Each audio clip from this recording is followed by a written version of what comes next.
There is so much that has already happened, and we are almost 48 hours away from the trade deadline. Vucevic is gone. Jaden Ivey, gone. Mike Conley, disbanded, sent away to Chicago. What is Chicago doing? What are the Boston Celtics doing? What about that James Harden trade demand that happened yesterday? All of these things are shaping this NBA trade deadline into one of the most memorable, historic trade deadlines ever. And the Toronto Raptors, for their part, seem to be involved in everything. They're interested in this guy, interested in that guy, interested in this guy. And yet, Jaren Jackson has been traded, and the Toronto Raptors, bubkiss, nothing.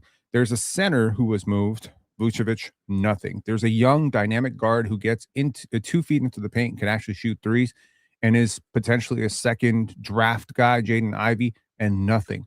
The Toronto Raptors are a very strange basketball team from a trade perspective, which is to say they're snobs. The Toronto Raptors are snobs. They work with a set group of teams. They almost never get involved in some of the smaller deals that they should get involved with. There are some teams that they like to deal with, do business with, because the Raptors have this thing about they don't want things to get out. Very, very strange that the Raptors dealt with the Knicks because typically they see themselves as being above dealing with the Knicks. Here are some frequent teams that the Raptors love to deal with. The Brooklyn Nets. They love dealing with the Brooklyn Nets. San Antonio Spurs. They love dealing with the San Antonio Spurs. I have no idea about this Pelicans thing because that was pretty much orchestrated by Rich Paul, but they do love working with Rich Paul. They do like working with Danny Ainge once in a while, especially when it is the latter's opportunity to fleece the Toronto Raptors.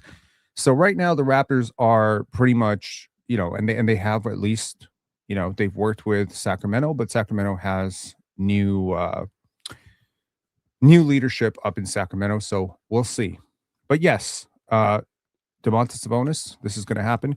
Let's break down every single trade that has happened. Sorry for my scattered start to this live. It's probably not the smoothest YouTube intro, but yes, the Toronto Raptors are in the thick of everything, and yet absolutely nothing has happened.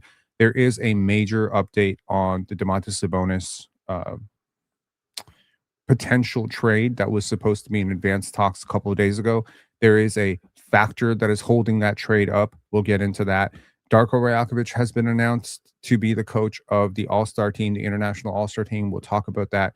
Brandon Ingram and Scotty Barnes grace what is now Scotty's second cover. And I don't know how many covers Brandon's been on, but in terms of Raptor covers, Scotty, He the North, that cover, with the chain and the SB chain, that was his first. This is Scotty's second Slam magazine. I don't know about you.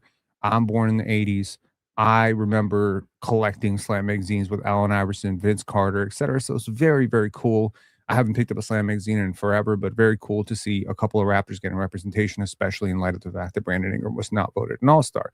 I also did a lot of deep dives into Brandon Ingram's analytics last night. We'll maybe have a chance to talk about that as well. So let's just get into it and let's start real organized with the trades that happened, starting with the biggest trade that happened, and that is the Memphis Grizzlies sending Jaren Jackson, John Conchar, Jock Landale, and Vince Williams Jr. to the Utah Jazz for Walter Clayton Jr., Kyle Anderson, Taylor Hendricks, George Niang, and 3 future first-round picks. Now, let me tell you why this deal pisses me off to high heaven. I'm on the record saying I don't want to trade the 2026 first-round pick. Cool. But for this package specifically, I would have had zero problems trading 2027, 2029, and 2031. Let me tell you why. Every one of these 4 players fits beautifully into what Toronto wants to do. Jock Landale, there you get your center. You hopefully can dump Jakob Poeltl's contract. Jakob Poeltl is definitely going to be a point of contention at some point because every single deal seems to be held up on the fact that he makes money for the next 5 years and has back issues and is 30. John Conchar is a good player. He fits into Darko's system. This is basically the Rudy Gay trade, except the 4 players coming back are way better than the 4 players gotten for Rudy Gay. And look, man, Walter Clayton Jr., that's a rookie. Taylor Hendricks, that's a former lottery pick. Maybe the Raptors didn't have 2 players of that caliber that they were willing to give up. But I'm willing to think that RJ Barrett plus Grady Dick plus Ochai Agbaji plus 3 first-round picks plus maybe, I don't know, Jakob Poeltl's contract gets you somewhere close to this. Walter Clayton Jr. ain't nothing much. Taylor Hendricks coming off a nasty injury. Certainly the Raptors could have called around about this. I don't think Jaren Jackson Jr. would have been the worst get. And for 3 first-round picks, obviously, you're going to be trading for a former Defensive Player of the Year. You're already the second best defense in the Eastern Conference.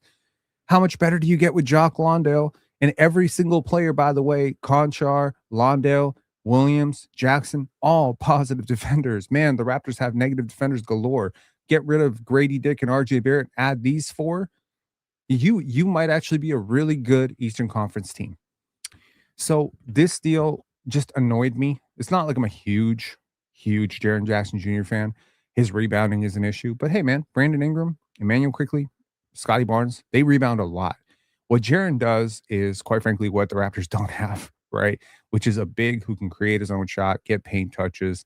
He can stretch the floor. What a beautiful get it would have been for the Raptors to be able to squeeze this deal. I would have had no complaints about this deal.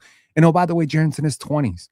This is the type of deal that the Raptors absolutely should have fucking gotten in on, and they didn't, and it does bother me a little bit. I'm not trying to be Debbie Downer here, but this is going to be a missed opportunity for the Raptors because I think the Jazz fleeced. Okay, this is a fleece. Vince Williams, a good young player, man. He may not be like some, blue chip prospect who's 22, but he's a solid freaking player in his 20s. John Conchar and Jock Landale, really good role players, really awesome role players, the kind of role players who help you actually win. And oh, by the way, all 4 guys are guys Darko has already coached, so there would be no transition. Like, fuck, man. That really pissed me off. I'm sorry. This is a fleece if I've ever seen one by the Utah Jazz. I don't really care about those 3 first-round picks. With all these players in tow, I promise you the Utah Jazz are going to be very, very good, very fast, especially because they keep Lauri Markkanen in this deal. So now they're pairing Lauri Markkanen. They also keep Walker Kessler, who'll be back next year. So a front line of Lauri at the 3, Jaren at the 4, and Walker at the 5. Okay. Yeah. That's a pretty good, that's a pretty great one for sure. There's a lot of teams that could have used these 4 players. These are very good players. The Grizzlies also created a $28.8 million trade exception in the deal, the largest ever per NBA.com. So again, this is the benefit of, maybe not loading up your contract books with RJ Barrett, Emmanuel Quickley, Jakob Poeltl, etc., Brandon Ingram. Yes, the Raptors missed out because this is, quite frankly, like, everyone's talking about Trey Murphy. Jaren Jackson's a better player than Trey Murphy. Don't know what to tell you. Jaren Jackson's a better player than Brandon Ingram. Don't know what to tell you. This is the type of young player that, frankly, when he becomes available with Scotty Barnes, like this, you could have formed something really impressive with those two. They fit very well together. There's a lot of positive synergy. Jackson creates a ton of space. I really cannot tell you how much I'm pissed. And when I saw 3 first-round picks, I was expecting way more than that, given what they gave up. They gave up nothing. And furthermore, Taylor Hendricks, weirdly enough, is a player who could potentially fit with the Raptors. And also, by the way, I believe, if I'm not mistaken, Taylor Hendricks and Jet Howard were on a high school team with Scotty Barnes as well. So there's your Day'Ron Sharpe connection. Moving on to the next deal, another head scratcher. And this one, I believe I have to give the L to the Detroit Pistons. What the hell are we doing here? Dario Saric and Kevin Huerter have been really bad this year. Kevin Huerter is still a high-volume three-point shooter, and perhaps, potentially, with the Detroit Pistons, who are sometimes starved for outside shooting and sometimes can't hit their shots, maybe these two will find some form. But I think they have better players than these guys. Like, this is injury insurance for the playoffs. But I'm reminded, you did spend a 5th overall pick on Jaden Ivey just 4 years ago, and he's not a bad player. So you're giving the Bulls a chance to audition a player who's actually pretty decent. Like, I'm not going to lie. I'm a little bit mad the Raptors didn't get Jaden Ivey here because I'm a fan. I'm a fan. I'm going to be honest. I'm a fan. He shot 40% from 3 last year. This is a guy who gets 2 feet in the paint, dynamic athlete, good handle. Yeah, somewhat weak defender, but not unplayable bad defensively. He's not Trae Young defensively. Has a ton of athletic potential. And quite frankly, replaces a little bit of what RJ does in a kind of different package. So, nothing of value was given here. And the Pistons got nothing back. The Minnesota Timberwolves, however, they get to dump Mike Conley's contract.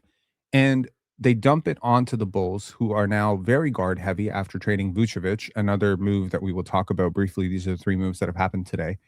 I do want to say that from the Chicago Bulls perspective, sorry, let's just cover this team by team. From the Minnesota Timberwolves perspective, this is 100% we're going to get Giannis and probably are going to go get Giannis. So pairing Giannis with Anthony Edwards, I don't know how many picks they're going to have to give up to do this, but Tim Connelly has never been afraid to make a big splash. He made a big splash for Rudy Gobert when he got there. So if they believe that Anthony Edwards is the type of player that you can clearly win playoff rounds with, and he's proven himself to be one of the greatest playoff risers of all time and potentially right now the best two guard in the NBA, not named Shai Gilgeous-Alexander, then yeah, you have an obligation to go out and get Giannis in his prime and then go actually be a contender in the Western Conference. And Giannis wouldn't be moving very far from Milwaukee to Minnesota. So, they clear out Mike Conley's contract. I think the Bulls win for sure in this deal. You get Jaden Ivey for absolutely nothing. You're just parking a little bit of cap space. Mike Conley is a really nice veteran that can, guide your young roster. And also for the Bulls, it sets up Ayo Dosunmu and Kobe White. They're getting traded because they just got Jaden Ivey and they're looking to be bad. And you know how I know they're looking to be bad? Because they just traded Vucevic. Now, it has been long rumored that the Boston Celtics were looking for a center, and they were looking to dump the contract of Anthony Simons. When Simons was traded to the Celtics, I said this is a rental. Don't expect him to stick around long. Yes, the Celtics love shooting, but they also love defense. And Anthony Simons is an untenable, unplayable defender. He is awful. He has lost a ton of minutes in his life and a lot of games in his life because of that. And the fact that the Celtics are second in the Eastern Conference despite his defense makes me really wonder how much better they'll be with a much better player in Nikola Vucevic. Now, Vucevic is, I believe, expiring and also very old. He is 35 years old, but his game is pretty decent. He's not a great defender, but that's why you have Neemias Queta there. That's why you're going to have Jason Tatum back very soon. That's why you have Jaylen Brown and Derek White. So you can make up for the defense in aggregate. You're going to have a spacing big who can actually do something with the basketball. So if you're doing some math here, the Pistons didn't get much worse. I don't think they got much better. So that's okay from the Raptors perspective. But the Boston Celtics definitely got better today. They got much better today. They get a floor spacing center who can rebound. They have now 2 7-footers on their roster, and the Raptors have 0 if Jakob Poeltl doesn't come back this year. So, yeah, if you were thinking, oh, we're better than the Celtics, you mean the Celtics team that's already beaten us 3 times without Vucevic and without Tatum. So there's another team that you can chalk up as they're better than the Raptors. That kind of sucks. Not going to lie. I would love if this season that Scotty is having could culminate in a playoff victory or a playoff round or 2 rounds. But it doesn't feel that that's going to be likely, especially because there's a team that is currently tied with the Toronto Raptors that is about to get a hell of a lot better too. And this is where we have to talk about the Cleveland Cavaliers. There's some space for it with the DeAndre Hunter deal, getting Dennis Schroeder in. And apparently all of this is a setup to go and get James Harden. Now, why is James Harden demanding a trade from a team that has given him so many opportunities? That is his hometown team. We want to go home. Kawhi is amazing. They've won, 17 of their last 20 games. They're in the play-in race in the Western Conference. James Harden is unfinished business. Why do you do this if you're James Harden? It's money. It's always money. The way the CBA works, and yes, I hear you. The Raptors should trade for James Harden. We'll get to that, and we'll unpack why that will never happen.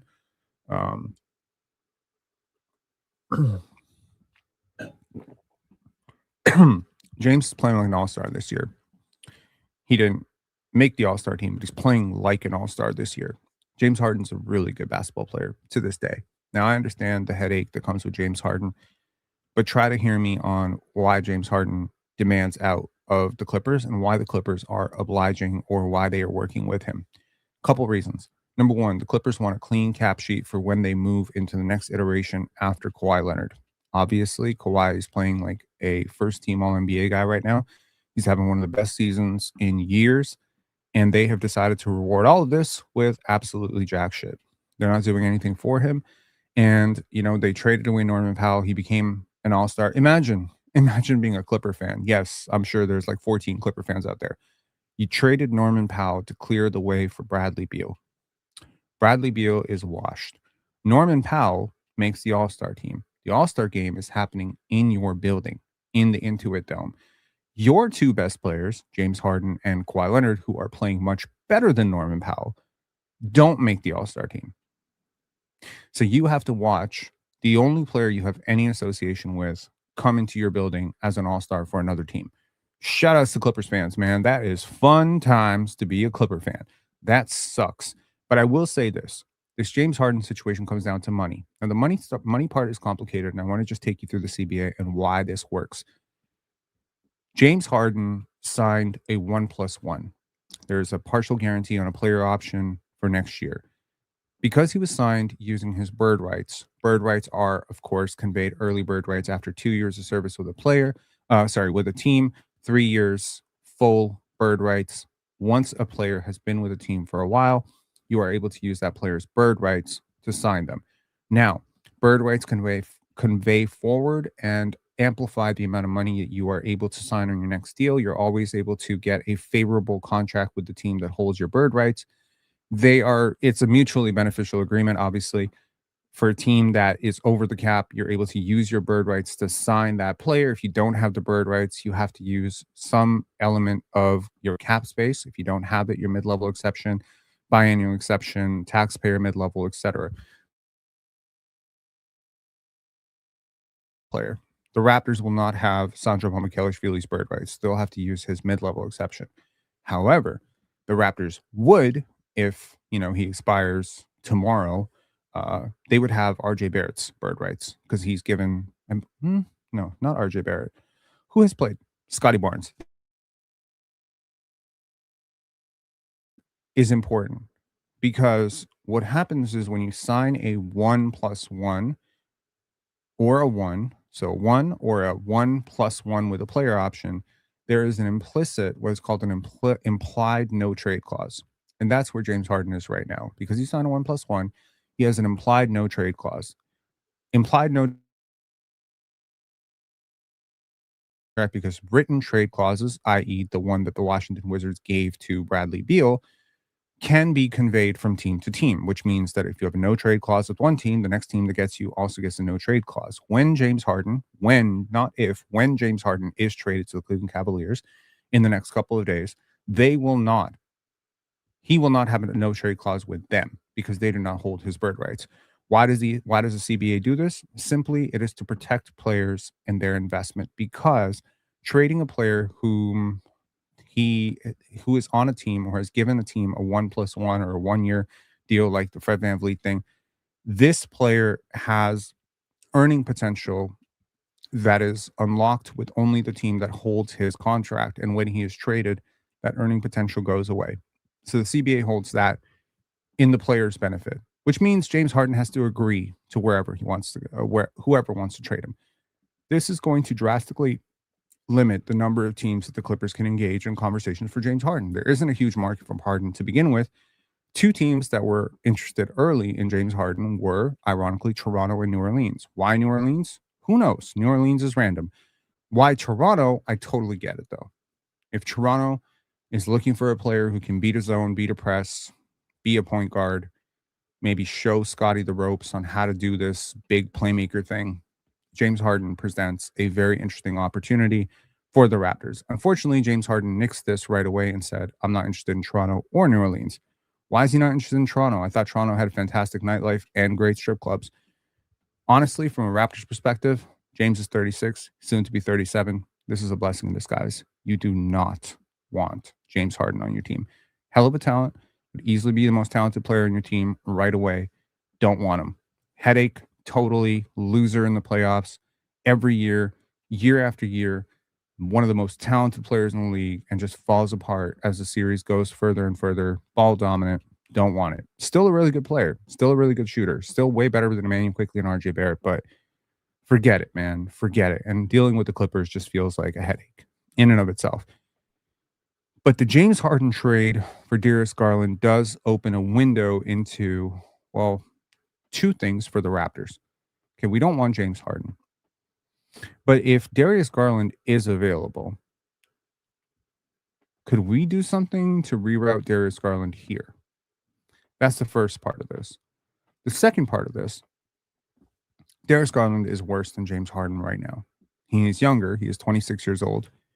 There is some familiarity from a youth rank with Scotty Barnes as well. The two kind of came up in the similar circles and stuff. So there's knowledge, and they're known to each other. Darius is a much better shooter, a much better creator, a much better passer than Emmanuel Quickley. He is also a much worse defender on a much worse contract. Darius's contract runs for 3 years. Obviously, the Clippers have some trepidations about taking some long-term deals. So, would the Toronto Raptors explore some sort of situation which can get RJ Barrett, whose contract runs out a year sooner, and then shuffle him off to the Clippers, and then somehow reroute Darius Garland to Toronto, and then explore some other team for Emmanuel Quickley? Could you do that? That's the one part of this. And maybe that's the part of it I don't like, because I'm not necessarily in the small guards who have injury issues, who've had toe issues for the last year. Two-time All-Star, by the way. Two-time All-Star Darius Garland. But still, all respect aside, Darius Garland's amazing, super talented player, definitely on the level of a Trae Young, definitely on the level of a LaMelo Ball when he's healthy, but smaller than those players. I don't know if I want to take on that risk with Jakob Poeltl already on the contracts. But if Jakob Poeltl was going out the other way, and all we had to do was add a 2028 first-round pick, I'd much rather take a chance on Darius Garland's upside than Jakob Poeltl's upside, given the talent disparity and the age and overall just the market value for this. That gets me a little bit curious is if you're trading James Harden and you're already on the outside looking in with the playoffs, there's a very good chance you're just about to be a really bad team. Should the Toronto Raptors explore Ivica Zubac? Because he has played much worse this year. Much worse. He has been unthinkably worse this year. Even when they've been good, he hasn't been great. One could maybe ask a couple of questions in terms of why that is, but there may be a way, if you believe that he is the player that he showed last year. He is a significant defensive upgrade over Jakob Poeltl. He's lost a lot of weight this year to be a little bit more mobile. I think it's actually hurt him. He hasn't been great, but he's still been better than Jakob Poeltl. Ivica Zubac would be a very interesting get because he and Darko would be speaking the same language. There's a cultural overlap. He does have some playmaking potential in that situation. He is a very smart basketball player. He is younger than Jakob Poeltl. And if the Clippers are just going to be bad, maybe a pick and Jakob Poeltl for Ivica Zubac is the move. And you throw in a young player or something like that. Do you know what I mean? This, I think, could be a way, if the Clippers are blowing it up, get them some picks, get them a young player, maybe they agree to it. So this is a way to look at it. The other thing to look at here is that James Harden immediately makes the Cleveland Cavaliers better. Vucevic makes the Boston Celtics better. I don't know what exactly is about to happen ahead of us. Like, there are teams, obviously, if you look at the standings right now, the Raptors are deadlocked with the Cleveland Cavaliers. They hold the tiebreaker because they beat the Cavaliers in all their games so far. But if the Cleveland Cavaliers get James Harden, I want you to imagine what you're facing in the playoffs. James Harden, Donovan Mitchell, Evan Mobley, Jarrett Allen, and shooters galore around them. Max Strus, Sam Merrill, Jalen Tyson. This is not a team that you have faced this year. This is not a team that you are likely to beat in the playoffs. We've already gone through round one of the playoffs with, this situation. There's the other there's the other thing to think about, which is what is Philly about to do? Because this is creating an arms race, right? Everyone's seeing Boston get better. Everyone just saw Cleveland potentially getting better. I mean, if this deal for Harden is as done deal as people think it is this going to up the ante for what Philly's willing to do? Are they going to be moving Jared McCain and a future first-round pick to get some immediate hope? Every year at the trade deadline, teams go and pick a direction. The Raptors very often pick the wrong direction, Every year, basically, the direction you think they're going to go, they go the exact opposite direction. The year they were 6th in the Wemby sweepstakes, you're like, we're going to pull it up. We're going to pull the plug. We're going to trade Chris Boucher. We're going to trade Ken Birch. We're going to dump salary. We're going to do everything. Nope. Got to trade for Jakob Poeltl, right? Last year, we're like, man, we're going to go for it. We're going to go for Cooper Flag. And what do? They trade for Brandon Ingram. So this team never does the expected thing, the right thing, but they're going to do something. They're going to do something. There will be a trade. It could be a minor trade. Day'Ron Sharp, Ochai Agbaji. It could be a major trade. What is holding up this Sacramento trade? Now I'm on record saying I don't have a problem with Domantas Sabonis. I really don't. I'm not one of those people who's going to come out here and be like, Domantas Sabonis is a terrible basketball player. This is an all NBA player who is 29 years old, but he is about to turn 30 as well. He has missed time this year. He's played 14 games, so it's a little bit like Jakob Poeltl. He's played 14 games. It's not like his stock is booming. He's on a worse team, so hey, that should be affecting his stock. He makes a lot more money than Jakob Poeltl. He's way worse defensively than Jakob Poeltl, but he is a different level of name recognition talent, and he is a better player than Jakob Poeltl, if I'm being honest. But is he better for what the Raptors need? The Raptors need defense at that spot. They've always had defense at that spot. When they don't have defense at the spot, it's basically Sandro Mamukelashvili. The rumored deal is RJ Barrett, Ochai Agbaji, Jakob Poeltl for Domantas Sabonis, with pick considerations going the other way. And here's the caveat that is holding everything up. The Sacramento Kings have refused Jakob Poeltl's contract. I want to give a shout out to Bobby Webster. Please don't say dumbass. Please don't say dumbass. Please don't say. If you don't extend Jakob Poeltl this offseason, this deal gets done without a pick. Do you understand that? That's the fucked up part about this.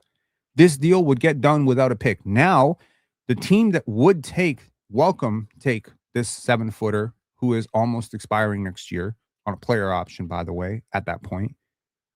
This player, who would pretty much be an expiring contract, is now an albatross contract that the team doesn't want to take back.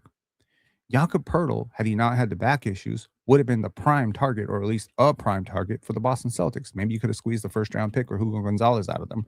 Who knows? Because Jakob Poeltl is definitely cheaper and technically, when he's healthy, better than Nikola Vucevic, although he doesn't quite fit the Celtics scheme of the three-point shooting. So here we are in a situation where you need to find a third team, presumably a bad team, that is willing to take on Jakob Poeltl's salary. But they will need to be compensated, and the Kings ain't compensating them because they don't have anything to compensate with. Devin Carter ain't going to cut it. Keegan Murray ain't moving. Keon Ellis has been traded. So now the Raptors have to compensate the other team so that the Kings can basically take RJ Barrett and Ochai Agbaji and whatever that other team is willing to give, probably a sweetener. This is a problem. This is a big problem because now you might be talking about a pick and a swap for Domantas Sabonis. Hold up. This is bad. According to Brett Siegel, shoutouts, Bulls, Memphis can facilitate the Raptors-Kings trade. Yes, but this is not a charity case. They are not going to do it for free.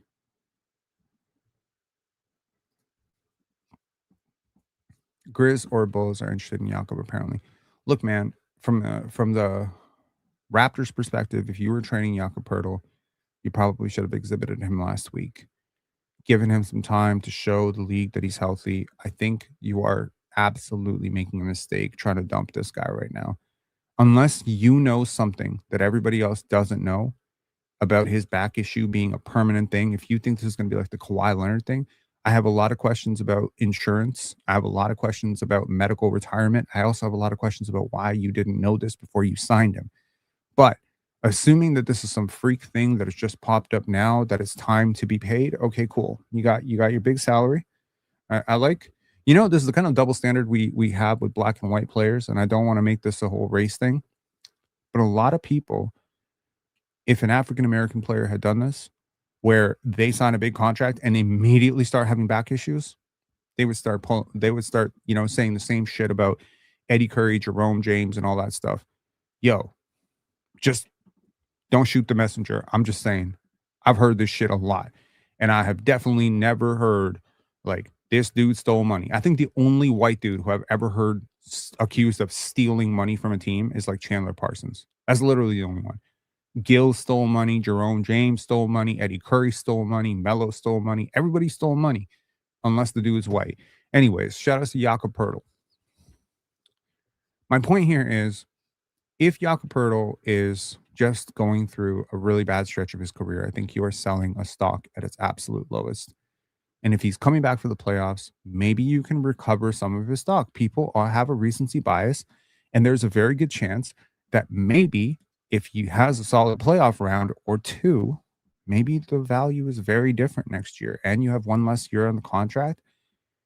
He's not ancient. He's not 34, 35 years old. He's just 30. He's not a high usage player. He hasn't played a ton of minutes in his career. The mileage should be technically low.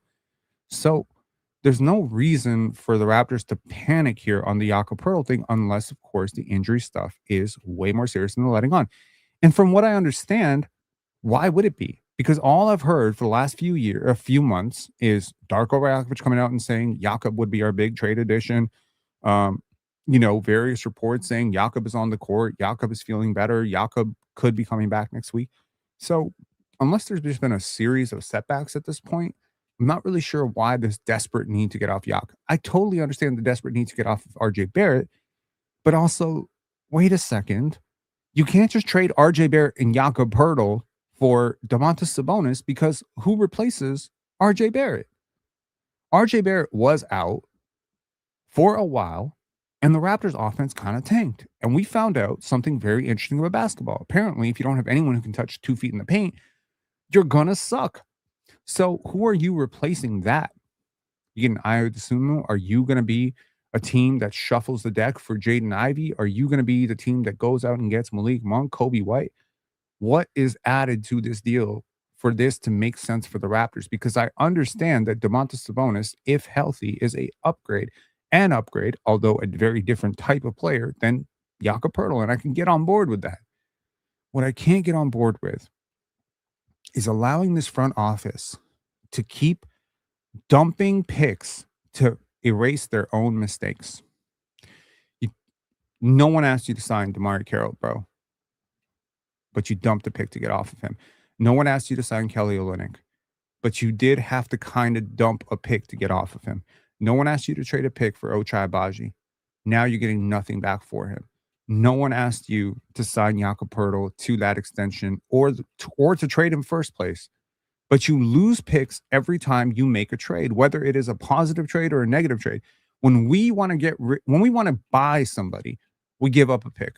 When we want to sell somebody, we give up a pick. Why is it that why do we always get fucked over with these picks? Is it because like other front offices just value picks more than we value picks? I don't get it. I could have told you immediately Kelly Olynyk is overpaid. We all saw it. I can tell you Emmanuel Quickley was overpaid. I told you Ken Burch was overpaid. I told you Gary Trent was overpaid. And deadline after deadline, oh, we're trying to shop Bruce Brown. We're trying to shop, Davion Mitchell. Like Davion Mitchell was playing well for us. Dennis Schroeder was playing well for us. We get nothing. It's like I want to know the P-brain who is negotiating these deals. Why do we not get the fleece? The last time we actually fleeced a team was literally the Kings. Now, to make a point that I am not just going to sit here and complain the entire time, I want to make a grander point, which is the Brandon Ingram thing. Okay.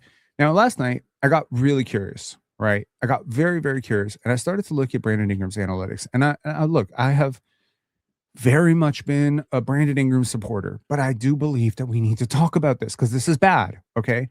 I want you to look at Brandon Ingram's analytics and I want you to tell me what the value on this player actually is, because I feel like the Raptor fans are kind of gaslighting themselves. If I'm being honest, okay? Everyone's saying BI is having a great season because he made a few nice shots and because the Raptors are better. But Brandon Ingram played in December when we had like that 29th ranked offense, yo. He is not single-handedly elevating shit. This is not, I'm not trying to be negative. I'm just trying to be real about this. These are numbers. They can't hurt your feelings, okay? In terms of usage, these are ranked. In terms of usage, Brandon Ingram is 29th in the NBA. Okay, cool.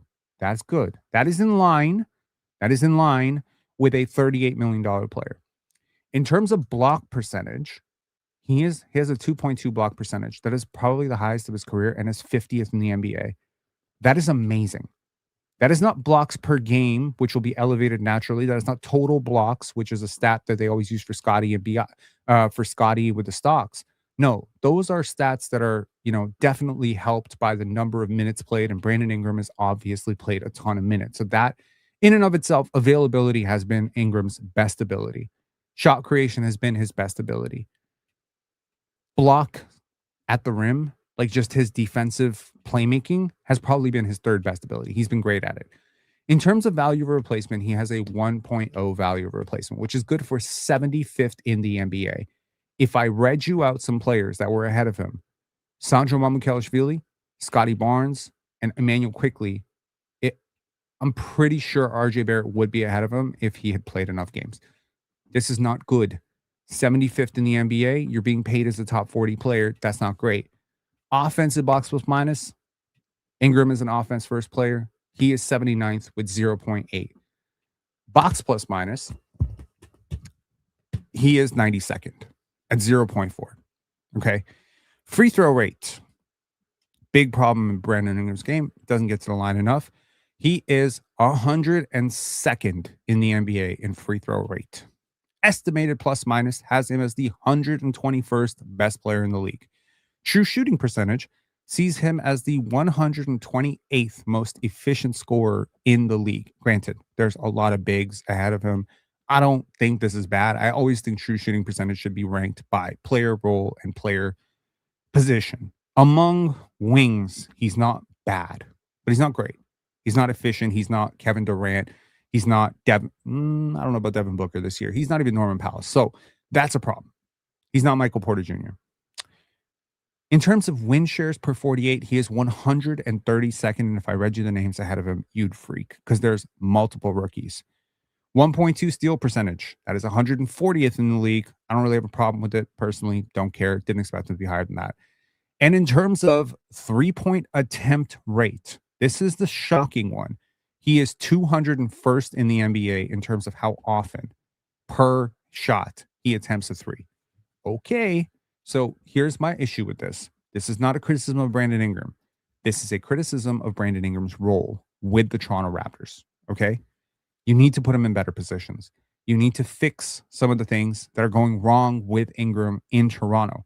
This is not the way to do it. In my opinion, this is not a function of Brandon Ingram isn't good because Brandon Ingram's been healthy. Brandon Ingram has been bought in. Brandon Ingram has been positive. Brandon Ingram's a really good basketball player. For years, people criticized Willie Green for being this awful-ass coach who couldn't get Brandon Ingram good touches. Well, the Raptors are somehow even worse at getting Brandon Ingram good touches. Shot quality index is not great. So either this is a Brandon Ingram problem because it's lasted through two teams. He just doesn't take great shots. He doesn't make a lot of the bad shots. His clutch efficiency is not great. This is not a $38 million player. I hate to tell it to you, man. Everyone's crying over Emmanuel Quickley, 32 million. Everyone's crying about RJ Barrett, 27, 28 million. Everyone's crying over Scotty Barnes, 39 million. No one is crying over Brandon Ingram's 38 million. Everybody should be crying about 38 million for Brandon Ingram. He has not played better than a $26 million player this year. If I'm being honest, that is what, if I looked at these analytics and all of these analytics have some basis, but none of them should be accounted for without context. Every one of these analytics point to this is a $25 million player. Best case. So have we seen the best of Ingram yet? No. Hopefully we will. Now, I want to take you through my top 10 trade targets. This is a list that I created last night. Here are my top 10 trade targets, and I'm going to give you an 11th as well for the Toronto Raptors.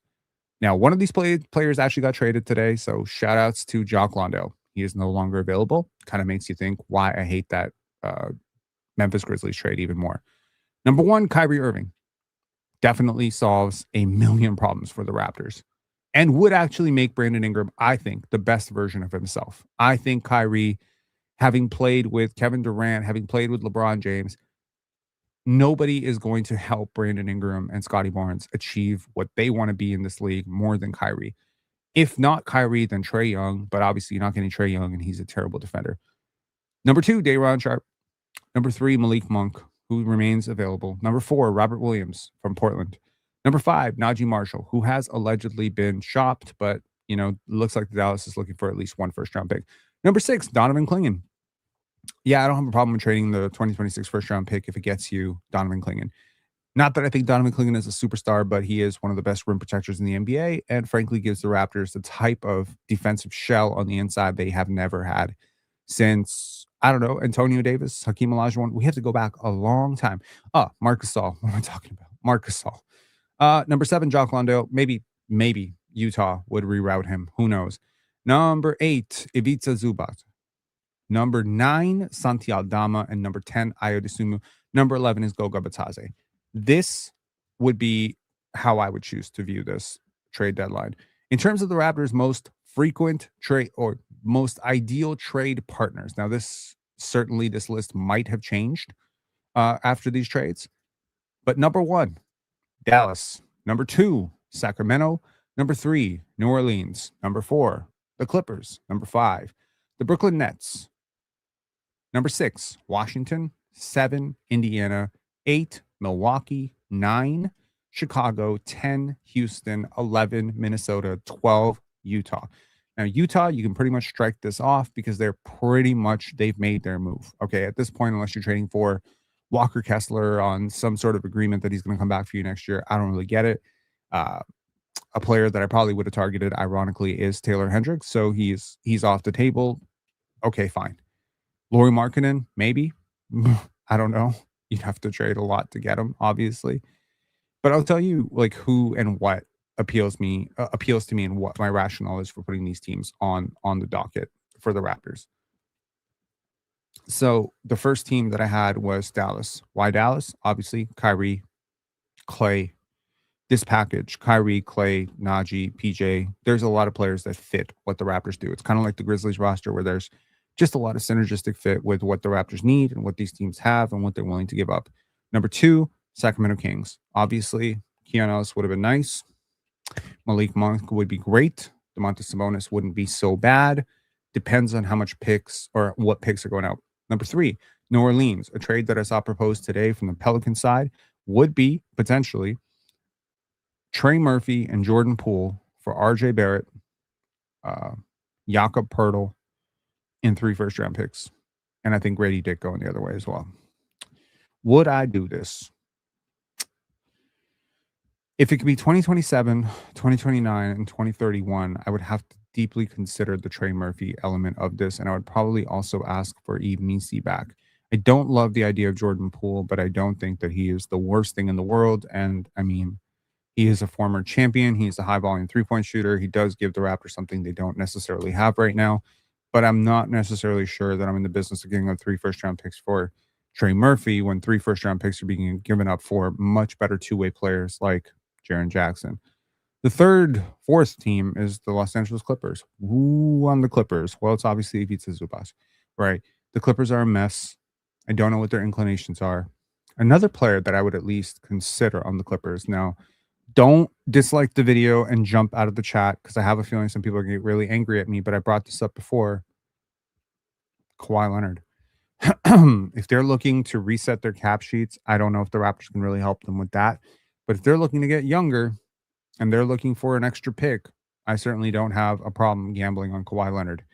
That sounds really insane, but when you consider what Brandon Ingram and Scotty Barnes are able to do with the basketball, Kawhi Leonard certainly is the best player on this team. And as Oak Tree said, Kawhi not, right? He's been one of the 5 to 7 best players in the league when healthy this year. And yes, the when healthy part is important, but he knows our staff. He's already familiar with the city. He's missed probably the worst parts of winter already. And yeah, there's a chance that he would just up and retire. But honestly, there's a really good chance that Brandon Ingram, and Scotty Barnes could form the shell of something really amazing. He's a much better defender than Emmanuel Quickley. He's still a much, much better defender than Grady Dick. And RJ Barrett, he's just a better player overall. He would elevate the talent gap. He's a closer. He's a guy who can, I don't need to tell Raptor fans, he can make the big shots. So Kawhi would be an interesting one if the Clippers just want to get off some salary and they want to get a first round pick for it. I don't know. Maybe that's something that the Raptors should consider. Uh, it's probably not going to happen, but Ivica Zubac would be a very interesting get for the Raptors.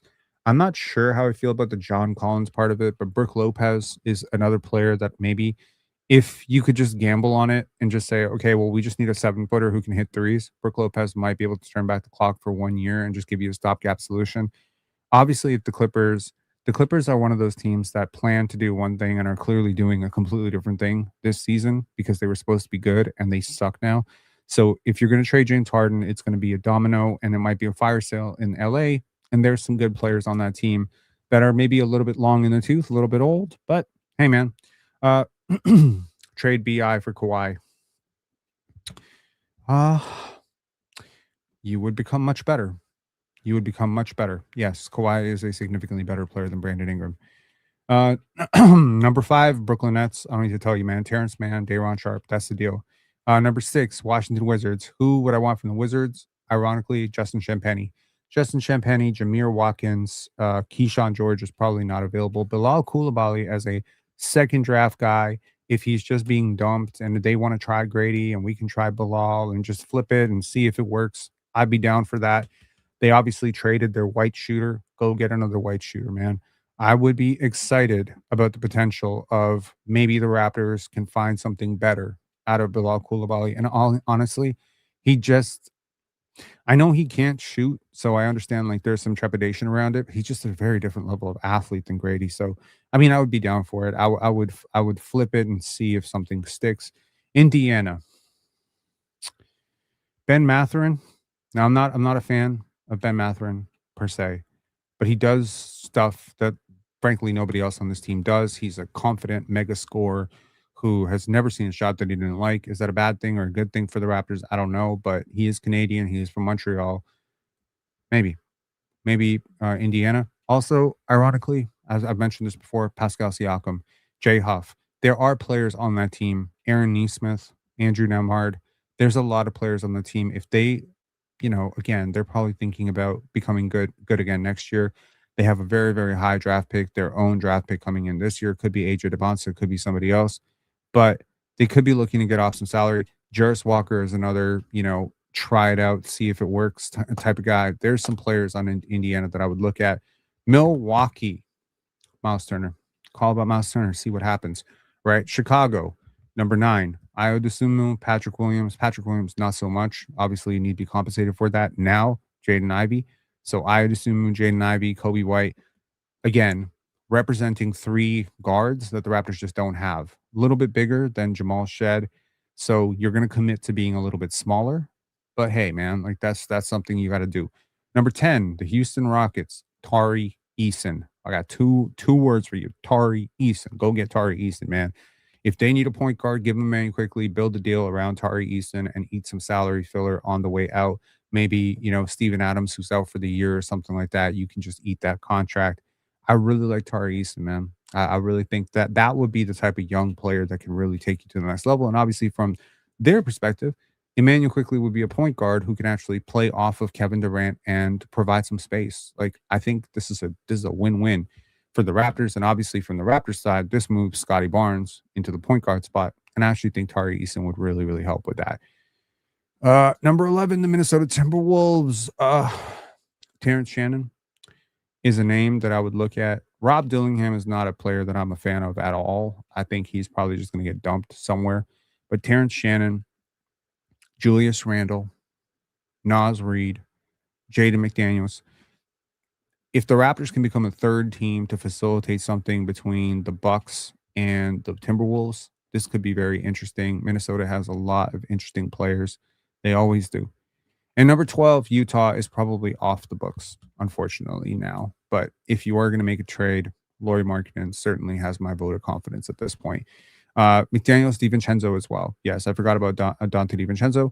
We could probably add a 13th team, which is Orlando in there. Jeff Weltman still in the front office. Goga Batadze, Jonathan Isaac, still interesting players who kind of fit what the Raptors do. Jalen Suggs would be very ambitious. I can certainly see it. Svi Mykhailiuk is another one. Just naming everybody now. Look, man, I think there's about 45 players in the league that fit the criteria of could be available and could be had with what we have to offer. I notice I did not say Giannis. We don't have the pieces. Notice I did not say Wemby. So I'm not saying everybody, right? I did not say everybody. Vegan grass. Uh, Leaf past Raptors in the past. No, I'm good. Uh, I'm gonna be pissed if we don't get a center at the deadline unless Yak is guaranteed to be back within the next 10 games. Yeah. Jalen Smith is another name that, and worth noting, Jalen Smith, he provides I can see a world in which Chicago maybe, just maybe Chicago traded away Vucevic to open up some more minutes for Jalen Smith. They have been much better with Jalen Smith on the court this year. Granted, it's not a huge sample size, but they have been significantly better on both ends with Jalen Smith. His impact has been very felt this year. Uh, how do we get BI better shots then?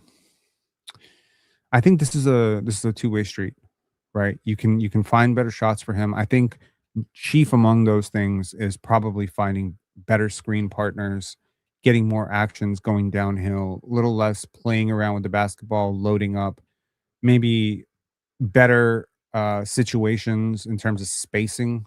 Like he hasn't had the most positive spacing. He always shares the court with like one to two non-shooters.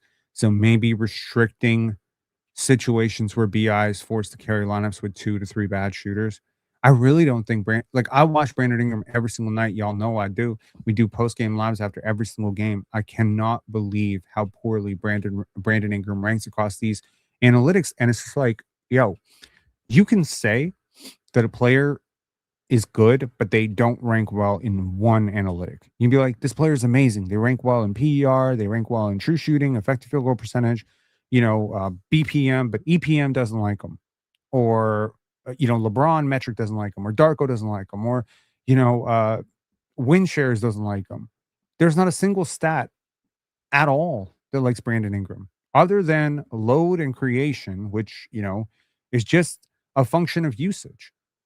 That's it. Passer rating doesn't love him. Effective field goal percentage doesn't love him. True shooting percentage doesn't love him. 3-point attempt rate doesn't love him. Shot quality at the line and rim pressure doesn't love him. Defensive analytics don't love him apart from the rim protection stuff, which has been a surprise pop from the wing position.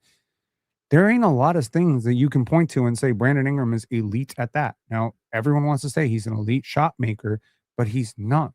Elite shot makers don't have these percentages.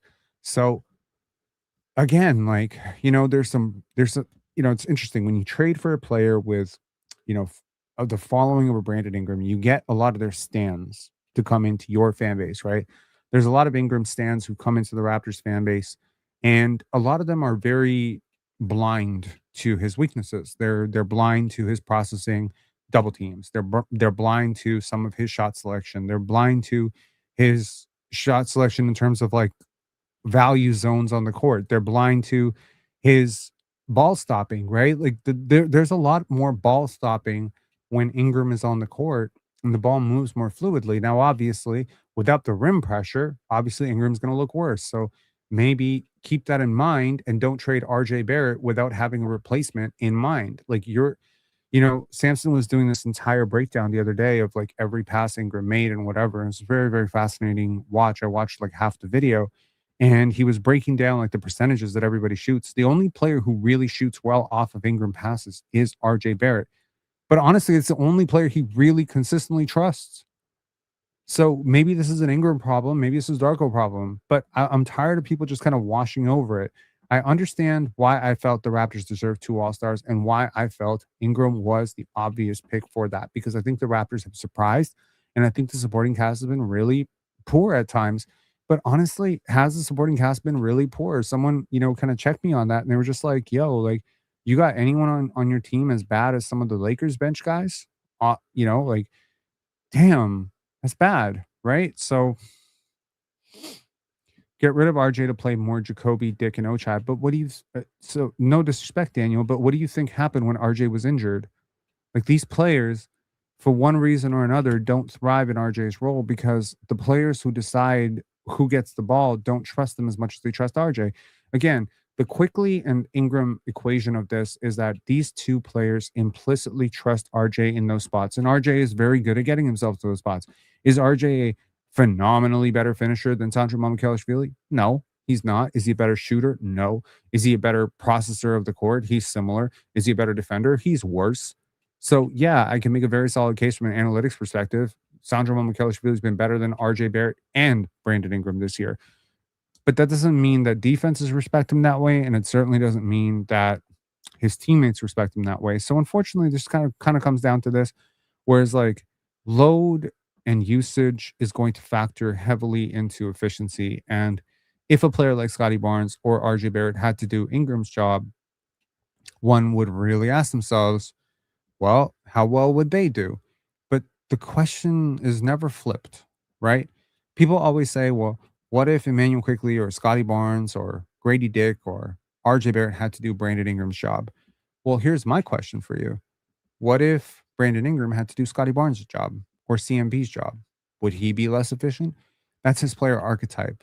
The point here is we can only judge players for what they are and what they do and the positions they're put in and the teammates that they play with. Cannot judge Brandon Ingram's minutes with a stretch big. He hasn't played with a stretch big other than Sandro Mamukelashvili all year. So what Brandon Ingram could do in Boston, for instance, in place of Jaylen Brown, I'll guarantee you right now, if Jaylen Brown was in place of Brandon Ingram in Toronto, he would have negative analytics too. So this is not a Brandon Ingram is not good enough problem. So to anyone out there who's a super fan of Brandon Ingram who plans on writing me emails for the next 5 weeks about how I'm a Brandon Ingram hater, please understand you were talking about my fourth favorite player, but just because he's one of my 4 favorite players or just because Scotty's my favorite player doesn't mean I can't wake up to the bullshit and understand that there are things that these players can do better, right? And for the Raptors side, there's many things that can do better with Ingram. And maybe it starts with having an honest conversation about who he actually is. Because the way they use him, you would think he was someone he's not. You would think he's Kevin Durant or LeBron James or Kawhi Leonard. And you can't use not Kawhi Leonard like he's Kawhi Leonard because that's what gets you bounced in the first round. Shout outs to DeMar DeRozan. So this is, a comeback year for, Brandon Ingram. Very, very happy for him to be on a slam cover, but the Raptors really need to pick it up, man, because Ingram has had some very awful stretches of basketball, awful shooting stretches.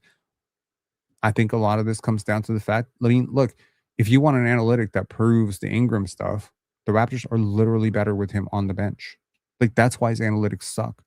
Because these numbers, which are not looking at the aesthetic of Ingram, they're not looking at the creativity of Ingram. They're not even necessarily looking at how doubled or tripled he is. They're not looking at that because they don't care about that. Because there's an assumption baked into analytics. And the assumption is if you're open, you're going to be more likely to score than if you're not open, right?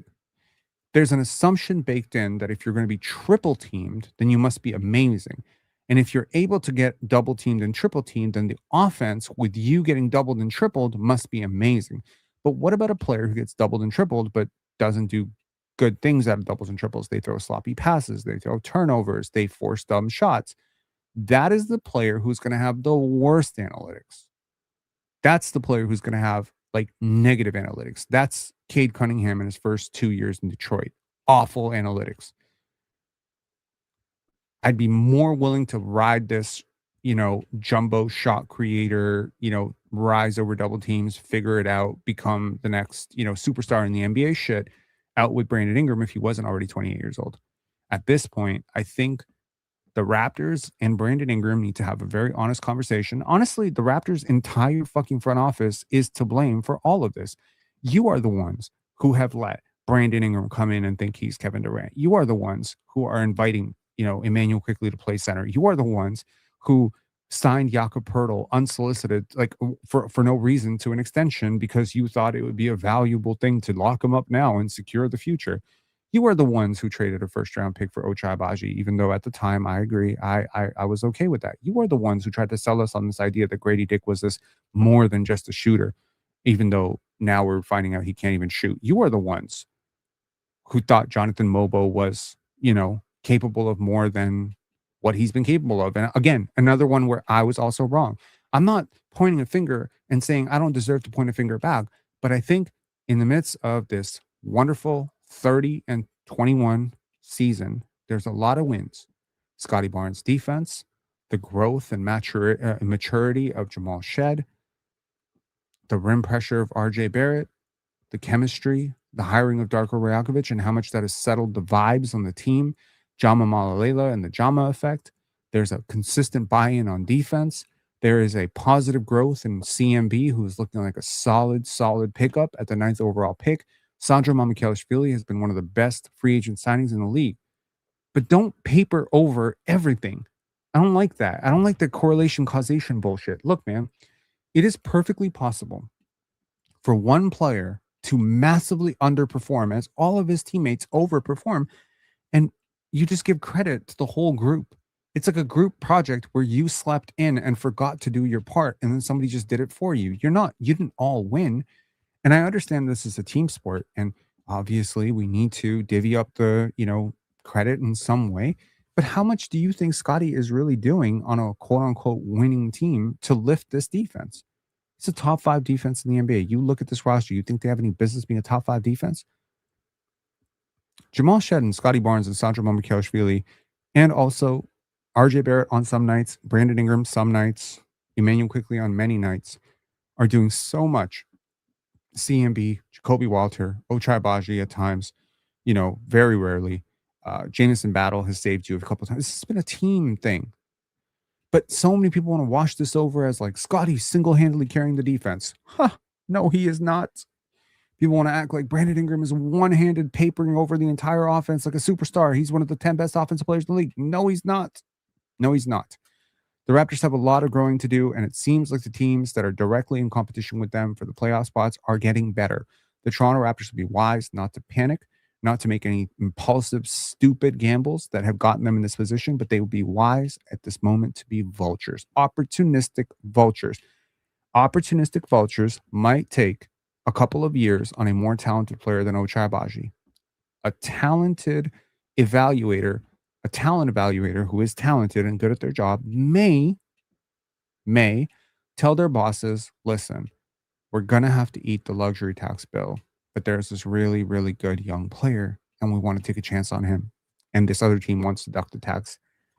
The Rodgers board and MLSE makes a ton of money. The fact that they are trying to, if they even try, to sell you, the fans, us, the fans, on this idea that we had to dump this first round pick or dump 3 seconds to clear some salary, I'm going to flip, because I'm tired of this team making financially cost-saving moves after making financially disastrous moves. I don't want to hear it. I understand you get a little bit more roster flexibility. I understand CBA is long. Let me make it really simple for you. The Raptors being a tax team hurts nobody but the Raptors. Front office is not, sorry. The Raptors being a tax team doesn't hurt anybody but MLSE. That's it. What counts in the modern CBA is the apron. The apron counts. So you don't want to be a second apron team for multiple years. There's penalties for, trade restrictions, free agent restrictions, pick restrictions. But being an above the tax team, the Raptors are the 16th. Let me show this to you here. This is important too. The Raptors are the 16th highest payroll, the 9th youngest team, and have all their future picks for now. Look at the teams highlighted who've had higher payrolls and worse records. And again, Cleveland is tied with us. Cleveland, Milwaukee, Golden State, Dallas, Philadelphia, Portland, Miami, the Clippers, and the Magic are all more expensive teams than the Raptors by a significant amount. The fact that the Raptors would be looking to duck the luxury tax by literally $800,000 or whatever the fuck it is. It's like $100,000, $200,000 that they need to shed to duck it. It's a minor thing. Okay. Now I understand why you'd want to do it, because there's benefits to recouping that money from the league. The league pays out, between non-tax paying teams and tax paying teams. They divide all the tax payments. There's a repeater tax penalty and all that stuff for next year. I get all of that. But that being said, those first round picks have to count for something. have to count for something. And the Toronto Raptors have saved a ton of money over the last few years by ducking the tax, even though they won a championship and boosted the value of this team. And I, for one, have seen the prices on these Raptors tickets. And I'm just saying, as a team, not most of the teams above you, from the Clippers to the Heat to the Blazers to the Sixers, Timberwolves, Rockets, Mavericks, Bucks, Suns, Cavs, none of these teams charge what the Raptors charge to watch a game. None of them. Not even close. Not even close. How are they competitive? How are they able to be competitive? The Raptors have shaved so many cost-saving moves. You let Masai Ujiri go, fine. I'm okay with it. I'm not like that mad about it. I'm not being to be emotional, even though I love Masai, because you wanted to save money. Okay, that money that you saved, now you want to save more money. Where is this money-saving mentality when it comes down to handing out fucking extensions to Jakob Poeltl and Emmanuel Quickley? The future is now. MLSE sucks, man. Anyways, I'm never gonna get a press pass. I'm never gonna get a press pass. See, like, but you know what the good thing is? And they often say, like, sometimes like the biggest curse can be a blessing. Maybe I won't get a press pass, but maybe the fact that I don't have a press pass means that I can still use my eyes and tell the truth. And the truth is, I can read the cap sheets. I have a CFA. I understand the CBA because I wasted 2 fucking days of my life reading that document front to back 3 times so that I understood it for our audience. And I'm telling you, the real restriction, there's like that non-taxpayer mid-level, taxpayer mid-level, and there used to be this whole thing about how owners could then convince fans that this is why we're doing it, so we'll have financial flexibility later, blah, blah, blah, blah, blah. That ain't the case anymore. Now it's the first apron. That is the major restriction. And the Raptors, their apron room is a little bit misleading because it includes a lot of unlikely incentives. Jakob Poeltl ain't about to win MVP, bro. So that contract that contract value is never going to be conveyed. The Raptors should be buying right now, and they should be eating salary. You understand what I'm saying? Like there is a way for the Raptors right now to trade Ochai Agbaji and Grady Dick to a team that is looking to duck the tax and take back more money on better players. Maybe more years. Maybe you take 2 years back instead of the 1 in 1, but you get a much better player because you're willing to eat the tax bill. But the Raptors, despite the fact that they're going to gouge the fans like hundreds of dollars for tickets to watch the Charlotte Hornets play or the fucking, the Atlanta Hawks play. Okay. Shout outs to you if you're going to watch that game, right? You're going to gouge the fans. You're going to charge you're going to be one of the biggest media companies in the fucking world, have the worst internet in the world. Shout outs to MLSE and Rogers for that. You're going to push all the good people out. You're going to save money at every corner. You're going to hand out bullshit contracts. You're saving money by not having a president of basketball operations for next year because you want this one guy to do. Can we just have an ownership group that doesn't run this fucking shit like a sweatshop? Shit. Vegan Grass said, call in sick to Player's Choice on Thursday. Just do a live here all day. My friend, I cannot afford to call in sick. My bank balance is very, very, very low right now, and I am anxious about it because I had to pay off my mortgage. Frankly, this is a scary, scary time for me to have my bank balance so low with pendants coming up and shit. Nah, man, I'm not calling in sick for anything. And here's a fun fact for you, sir. I have been working since I was 12 years old. I have never called in sick. You can ask anyone at PC, has he ever dropped out of a show? 0. I have only ever called in for pendants to be off. Like the weekend that I'm on pendants, I'm not doing anything. I've never called in sick for anything. And do you know where I get this from? I get this from my mama. My mom never called in sick to work either. She believed that she's is like that, that European toughness. She'd be like, she's like, she's like, I think my mom said this to her boss one time and I overheard it. She said, if I ever call in sick, call an ambulance and then call a hearse because I'm dead. Now it's kind of ironic because my mom actually did pass away at 50. But that being said, I don't believe in calling in sick. If I can walk, I'm gonna work. Facts. Are you getting off PC at 1:30, Rob? I'm gonna talk to them about it. I'm gonna talk to them about it. When they're getting to the weeds of the super chats. Y'all know if you watch Player's Choice, you know that I always stay late. I always stay to the very end. I'm sicko like that. So I hope that they're comfortable with me coming off a little bit early. And if they want to take, 5-10 bucks off my paycheck or whatever for that, I'm cool with that. But yeah. Uh do you th- do you want them to make a trade or no? I want them to be opportunistic vultures. I want them to exploit other people being stupid. That's what I want. Uh, do you think that's smart though? Says Michael. I've thought about it. I've thought about it. I'm not judging anybody. I feel like a lot of people get judged or feel judged when I say I don't believe in calling in sick. Uh, First of all, I don't allow myself to get sick, which means I have been. So there was a stretch between, I want to say, between the ages of 16, 17, 18. Okay, so I was sick a lot as a kid up until the age of 5. I was sick a lot, like obnoxiously a lot. Like I was sick every fucking second day. It was disgusting. I thought I was like a I don't know what was wrong with me. People didn't really know, but like I was sick a lot. And then from the age of 5 till about the age of 13, I got sick about as much as most normal kids. I definitely skipped school a few times on the basis of being sick. So I was not immune to this shit when I was younger. And then I started working when I was 13. And of course, I saw my mom's work ethic. And I was just explaining to my girlfriend, today about work ethic. And I was talking about my mom. And, she was complaining about her job.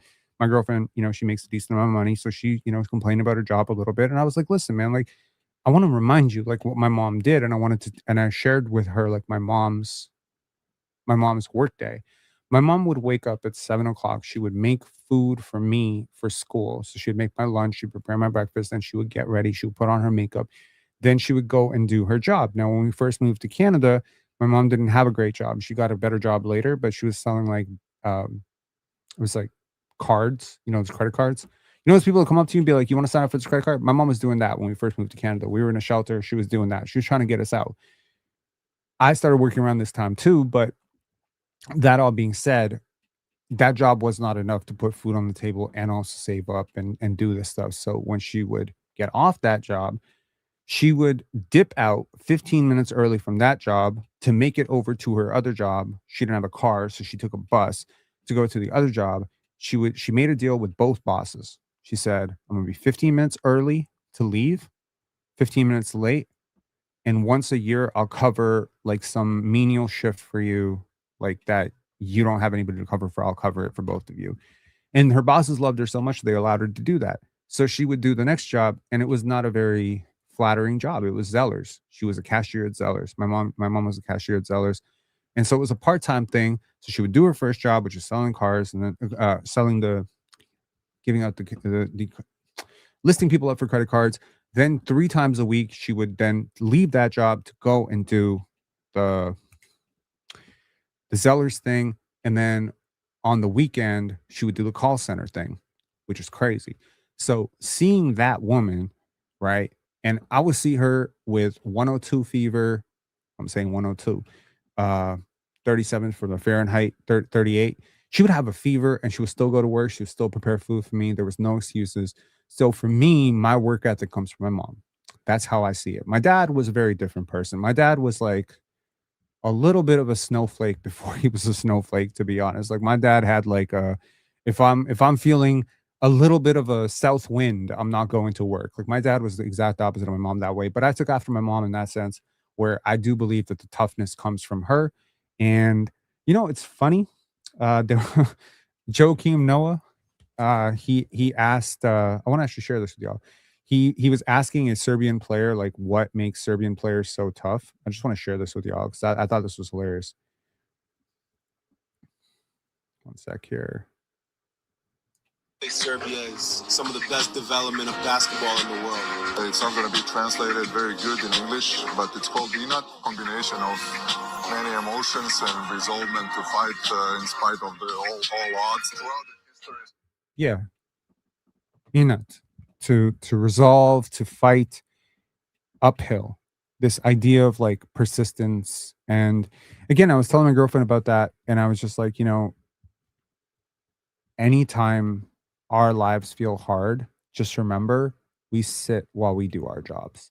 There are people who stand and do their jobs. There are people who clean toilets. There are people who have to stock grocery rooms. Like my first job was working at a convenience store, and I would sit in a cold, when you like go, I don't know if y'all ever worked at a grocery store or a convenience store, but those cold sections, there's like a refrigerator room. There's a refrigerator room back there, and someone got to sit there and stock all the milk and all the juices and unpack all the boxes and put everything in place and reprice everything. That was me when I was 13 years old.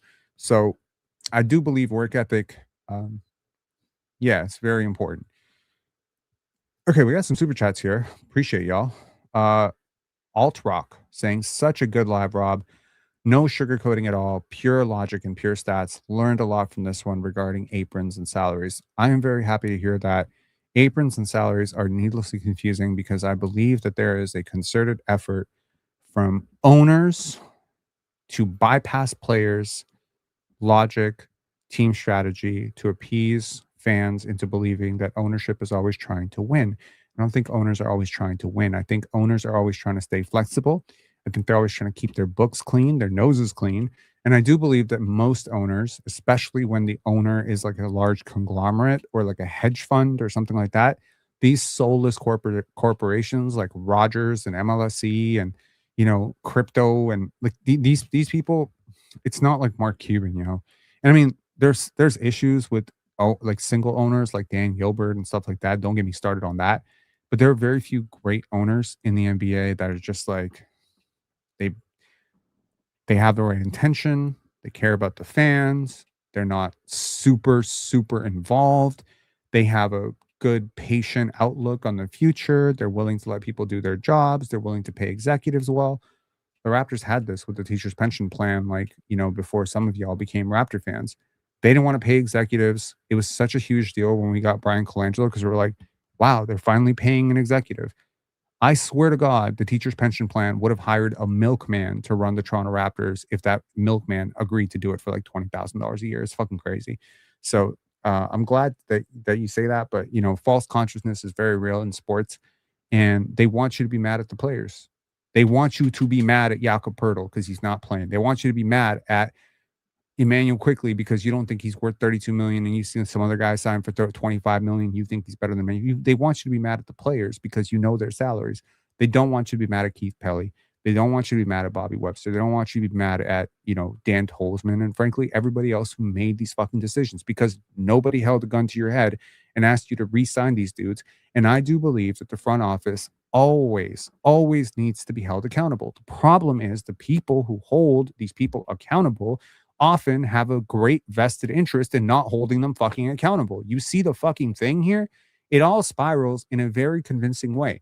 Look, I've dabbled with this press pass thing. I understand. I'm probably not cut out for it. It's not my temperament. It's not my jam. But the point here is, like,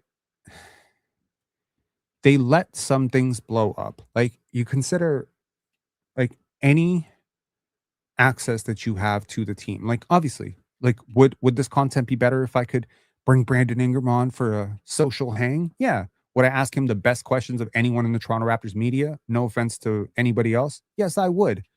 I think BI and I would have a really chill and really dope conversation where I am not some geek fanning out over him. And we just have a really chill conversation, just like I do with Brian, just like I do with anybody else. But that being said, from the media team, you want the questions to be directed in a certain way. You don't want to hear questions that are provoking too much thought and too much criticism levied towards the organization. Definitely do not want me asking Brandon Ingram how he feels about MLSE. Don't want me asking Brandon Ingram about, things that happened behind the scenes before he got here and stuff like that. But these are the things that people really want to know about. And unfortunately, the people who could ask these questions can't ask these questions because they're literally banned from asking these questions. So this illusion of free press, which is very important, by the way, and just from a philosophical integrity perspective, having a free press in the NBA and in the world, period, is very important. But if you ask the wrong question of a certain celebrity or a certain actor or a certain athlete, they're just not going to answer your questions anymore. You don't want to, you know what I mean? And it's just, people call those journalists assholes, but it's like they're really just doing their job. And I understand some people do it in bad faith because they're trying to have like a fucking gotcha moment. But if you do it from a genuinely good place, like you should see on PC, like Ox been frying like Pablo Torres, like, oh, he's just looking for his 15 minutes of fame. Okay, cool. And the Clippers circumvented the salary cap. Like, which of these two things is worse? You know what I mean? We don't want to hear bad things about our players. A lot of people use sports, unfortunately, as escapism, so they don't want to get too serious about it. But the truth is, MLSC absolutely has to answer to the fans who pay for their product. They do. They do. And you can't just keep snubbing your nose at the fans and saying, well, shut up and put up with it. Because I understand that we live in a big city and a lot of people have disposable income. And frankly, a lot of people who go to Raptor games aren't real Raptor fans. And I don't think MLSE gives a fuck. I really don't. I don't think they care that the atmosphere in that arena sucks compared to. Does any of my OG Raptor fans remember like 2001? Y'all remember 2001? Y'all remember 2001 going to a Raptors game at Air Canada Center? Do you remember the vibe in that building? Do you remember the atmosphere? Do you remember the Sprite Zone? Do you remember what it felt like to be a Raptor fan at the beginning of We the North before it became super, super, super expensive? The corporate sellout happening to my favorite team kind of feels nauseating, if I'm being honest. Anyways, red salute. Cleveland apparently might trade Garrett Allen. Is he worth pursuing? Too expensive, would cost too many assets. Good fit with the Raptors. He is a good fit because he is a good rebounder and a very positive defender. I have often argued that despite the fact that Evan Mobley won Defensive Player of the Year, that he might have been Cleveland's most positive defender that year. I could see a world in which I would love to get Jared Allen. I just don't think we have the assets for him. His contract is not very big. It is a little bit smaller than Jakob Poeltl's, which is insane when you think about it. I don't see it, and I don't see why they would do it either. I mean, unless they really believe in Jakob Poeltl, I just don't see it. So, yeah, the Jakob Poeltl thing is going to be interesting. But yes, I would pursue Jared Allen for sure. I don't know why I keep calling him Garrett Allen. It's Jared Allen.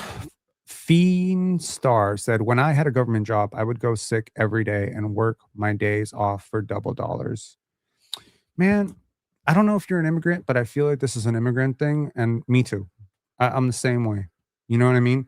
Like, I remember even when I was working for like $12, $13 an hour in my like late teens, I was not giving up $13 an hour to go home and sit down and play video games. Like, I just didn't believe in that stuff. You know what I mean?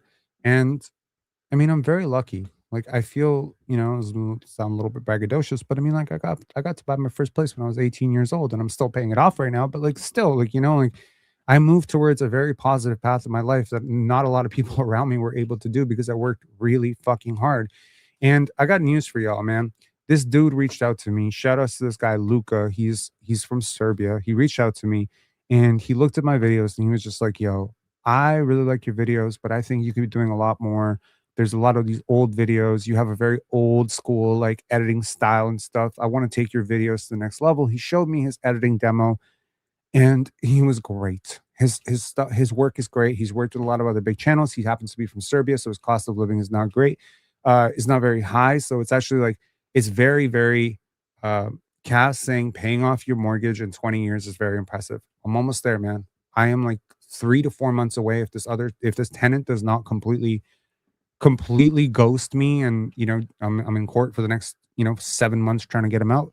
Yeah, there's a very, very good chance that I will be clear of this mortgage by March, April, May, June, probably June at this point.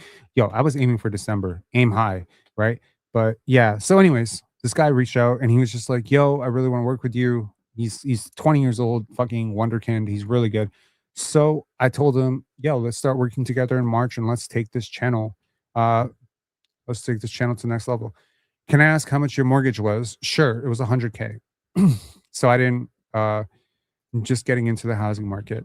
Yeah, so I bought a place. It's gonna sound really crazy because it was 2008. So I apologize. It was 50K plus. It was a 2-bedroom apartment in central Toronto. And you have tenants? Do you own a triplex or something? No. That would be great. Now, I do not own a house. I own a condo. The bank owns the condo. But yeah, so it was a condo and I renovated it. I fixed it up. It was a real fixer upper. Like the floors needed to be redone, the kitchen needed to be redone, et cetera, et cetera. And honestly, I just don't believe in buying shoe boxes.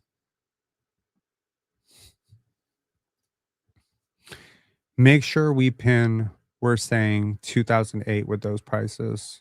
Yes, it was 2008. I am old. I am ancient. You know, getting into the housing market in your early 20s was crazy. But, like, honestly, if I can go back in time, I probably would have just stuck with stocks, man. At the time, I look back at my portfolio and I was very, very big into investing.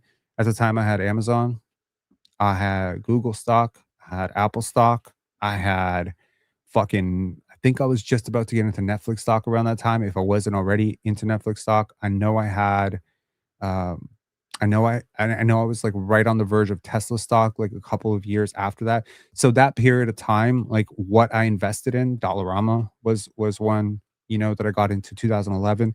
These are stocks that have massively, massively outperformed the real estate market, and there's no upkeep, there's no tenants, there's nothing like that. So, honestly, if I can go back in time, I probably wouldn't have bought a house. If I'm being honest, I wouldn't have bought a condo. Maybe I would have bought a house. I was actually looking at I was yeah. Taken, Rob bought a condo at age 20. So, yeah, I bought my second condo at age 20. Yeah. J JD Hams said, "Rob, what do you think of investing in gold and silver?" I think they honestly, it's funny? When I was it was 2005 when I started feeling that things were going really bad in the United States. I started piling into gold and silver in 2005. I know I'm talking about this like I'm a fucking vampire. Yes, I was just out of high school at the time, and in 2005 I was around 18 years old, and that was my first real investment was gold, silver, and precious metals, ETFs and stuff like that. So, it was really mutual funds at the time that I was looking into and buying like individual gold, silver, because again, I felt that there was a trepidation. I looked historically that there was a huge tracking between, and gold has doubled, I think, in price over the last couple of years. So that's very interesting. There is an old adage when there's blood on the streets, buy property. That is a very old adage. Um, I will, there's 407 of you in here. I'm assuming that some of you are probably, maybe 20, 30, maybe you're good with money, maybe you're not good with money, but I'll give you some free advice. Not that I'm a savant with money. I do have a CFA. I'm not like presenting myself as some great, person with money. I'm good. I'm average. I'm better than average with money, but I'm all right. What I will say, um, no, I won't just offer you a platitude. Scared money make no money. Fuck you. No, it ain't that simple. I'll say this. Um, People have a very strange attitude towards money, and the first thing you need to fix is your attitude towards money. A lot of people feel like money is a bad thing or money makes people evil or whatever. I think money is a great amplifier. So the first thing is fixing your psychology with money will be a very important place to start. To not see people who are wealthier than you and start resenting them, being like, well, they don't go through this, trials and tribulations that I go through. How can you ever become what you hate? I mean, a lot of people unfortunately become what they hate, but how can you become what you envy? How can you become something you resent? So try to learn from people like that, right? That's the first thing. The second thing is presumably that you never really want to live beyond your means and don't be too afraid to live below your means. I still don't, buy expensive things. I don't go on, glitzy vacations. I have bigger plans in my life. Um, I can definitely shape up the difference between wealthy and poor people with a very, very simple thing. When I was 16 years old, I there was a speaker who came to give a guest lecture at our high school, and it was like a financial literacy lecture, and I didn't feel myself to be very financially literate. I mean, I had started working, but I didn't know what the hell to do with my money at the time when I was 15, 16 years old and looking for ideas. And so I went to this financial literacy course just to get out of a course that I didn't want, a class that I didn't want to go to because my ex girlfriend was in that class. And I was just like, fuck it. I'm just going to go to the auditorium and listen to what this person has to say about money. And I got there, and this person was saying that the difference between poor people and rich people is not how much money they were endowed with. Shout outs to Donald Trump, not, how much money they were gifted down or the wealth that they had, their parents had. It's really what they buy. It's what they buy, not how much they buy. It's what they buy, right? So you look at it and you say, well, do rich people buy Jordans, $350 shoes? Sure, they do. But what percentage of their salary are they devoting to that? I grew up in government housing where I saw new mothers buying Jordans for their 6-month-old kid. That is a shit waste of money, right?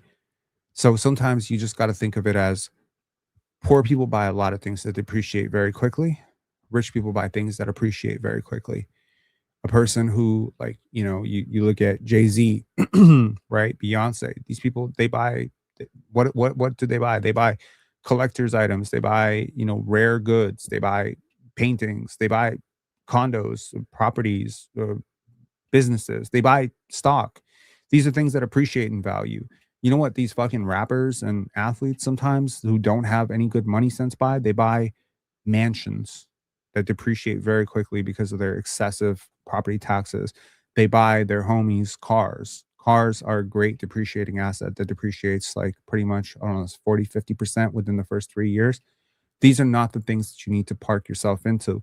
Now, again, these are status symbols, Lamborghinis and, Maybachs. These are status symbols, but looking rich and being rich are completely different things. And I think if you're going to be rich, you need to identify that being rich is about providing for your loved ones, being able to have some flexibility, being able to have some freedom. Again, this Pensare Basketball, this is a risk, man. This is a risk. This is a huge risk. Becoming a YouTuber, in your mid 30s, in your early 30s, and giving up, even becoming a filmmaker, starting a film festival. These were all risks, but they're risks that have a reward, which is to say, creatively, I was pulled towards these things. And I feel like there's a lot of people out there who are working 9 to 5s who are very pulled towards a lot of things. Maybe they want to sail around the world. Maybe they want to, explore mountains. Maybe they want to learn a new thing. Maybe they want to try a new thing. Maybe they want to go back to school. And they're just like, I can't because I don't have anything to fall back on and it's just like, okay, well, if you give yourself 5, 6 years of living beneath your, means and you cook your own food, that's going to get you so far. But what about the things you're actually investing in? Are you investing in the 90-inch flat screen, or are you investing in the company that builds the 90-inch flat screen? Or better yet, did you do some intel and did you do some research into the team, into that little obscure company that builds or manufactures or provides the screen on that TV? This is what I'm talking about, right? So it's very important to be a value investor in this situation, but also it is important that the things that you purchase have some sort of value beyond the days, like that they go up in value. Ideas. If you love books, let's just say you're a person that loves books. How about a first edition Harry Potter? How about that? You want to love a book? Go love that book. Go buy an e-reader and go buy. But there's like a person who loves books that just buys like 45 new, non-first edition, non-signed, non-nothing. That's not a collector's item. That's not going to go up in value. That's just fucking garbage. And you're going to be ending up like bringing it to the curb, right? It's the same thing. So it's just like, it's the same thing with a car. It's like, yeah, I want this, brand new car. I want the new car smell. Go get a used car. Go get a used car that runs, that's like 5 years old, that has low mileage. Spend $20,000 less on that and then park that $20,000 in like an ETF that you trust. I'm just saying there's a lot of smart ways to do it. I'm not saying my life is glamorous. I'm not saying that I live the best life or eat all the best food, but I'll eat good food. I definitely eat good food and I'm very, very happy. I am very gracious. So yeah. What about Playboy? Huh? Book talk is insanity these days. I don't even know about it, man. Looking rich in 2026 equals Pokemon cards, apparently. Are Pokemon cards very valuable? I kind of missed the whole Pokemon craze. It's weird. Jet saying, hey, Rob, watch Black Bag from Steven Soderbergh. Also, how much faith do you have in Bobby Webster's approach in the next 48 hours? I've been asked this question about how much faith I have in Bobby Webster many times. I will say this. Is there an approval rating meter? Okay, my approval rating for Bobby Webster is about 45%. 40%, roughly 40%. The greatest move he's made in the last 2 years is Sandro Mamukelashvili. Beyond that is the trade that netted you Jamal Shed. Although I think Darko brokered a little bit of that with Sasha Vezenkov, but don't tell anyone I said that. And beyond that, I cannot give you full kudos for any trade that you've made. And fleecing the Sacramento Kings should be like a rite of passage for every general manager in the league. I think everyone's done it at least once, right? So I can't really get on board with that. I can't say the Jacoby pick. I mean, I love Jacoby. Y'all know that. I love Jacoby. But AJ Mitchell was in the same draft. Jalen Tyson was in the same draft. They were right there. Keyshawn George was in the same draft. You're not getting like 100% A+ grades from me for missing on those 3 players. There are more too, the Thaddeus Young trade. You definitely never get forgiveness from me for that one. When Peyton Watson, Christian Brown, Andrew Nembhard, Walker Kessler, Nikola Jovic were all picked in that pick range. Can't get beyond that. The Grady draft, again, choosing not to tank that year when it was so clear you needed to fucking tank. Missing on Amen, Asar, Anthony Black, missing on Cason Wallace, missing on Derek Lively. I cannot get on board with that. I'm sorry. I can't get on board with that. And right now, dumping multiple first-round picks to wipe out a contract that you yourself signed seems a little bit like, I don't know, Bruce Brown. Seems a little bit like, I don't know, Kelly Olynyk. Seems a little bit like the self-imposed wrath of Norman Powell being traded for, Gary Trent Jr. I don't know, man. This front office has been really weird for the last 4 or 5 years. And I can't say other than picking Scotty Barnes and trading for, I'm cool with the Sandro Mamukelashvili, signing, but also like kind of wish that they'd given him more years. And the Jamal Shed pick is cool. But if that's the best things you've done in the last 5 years, holy shit. You know what I mean? Especially when you consider, here's a fun fact. Let's just say I wipe out 2 of those things. So just leave Scotty. So I forget about the Sandro contract, and I forget about the Jamal Shed thing, and I forget about the Colin Murray Boyles, which is like, it's decent pick, but I mean, like, time will tell whether he'll be better than Cedric Howard, Carter Bryant. There's a lot of players in this draft that I could see being better than CMB, but let us pray for Raptor fans' sake that he is the best player in this draft at that position. I'll give you one trade that if you just undo it, all of those trades are moot. The pick you traded away for Ochai Agbaji, just pick AJ Mitchell with that pick, 29th overall. It's all over. AJ Mitchell clears. He's so good. AJ Mitchell is awesome. Okay, so in and of itself, honestly, I'm just like, maybe we're spoiled. Maybe there's a little bit of a brattiness to being a Raptor fan right now. We expect Norman Powell, OG Anunoby, Fred VanVleet, Pascal Siakam to come out of every draft. But can we get like one good move a year? Can we avoid disastrous contracts? Can we stop being so short-sighted? Domantas Sabonis will be very short-sighted if it includes multiple picks going out. I think the Raptors' best bet right now is just to buy low on Kyrie. They don't have any use for him. He doesn't fit their timeline. The Raptors can totally give them a young player that fits better. Contractually, I think Kyrie will have more trade value next year if they can rehab him a little bit. Raptors should have re-signed Koloko when the Lakers waived him. I don't know. If you follow this channel, you know I'm a very big Christian Koloko fan, but you also know that pencils have erasers for a reason. I'm off it. No, I don't think so. It's been 3 years and he's still very offensively deficient. He's still very, very soft going to the rim. No, I'm good. There are better centers out there. And honestly, like, again, I continue to go back and forth on if I would trade the 2026 first round pick for Day'Ron Sharpe, given that Day'Ron is effectively on a 1+1, and will be a free agent next year or an expiring next year. So it's just like 1 year of value, or do I want 4 years of value on a rookie? Honestly, Day'Ron Sharpe is the worst player that I'd be willing to move that 2026 first round pick for. And still, I would want a couple seconds back. So, that's kind of where we're at right now. I just hope the Raptors don't do anything too rash, too stupid. Honestly, worst case scenario,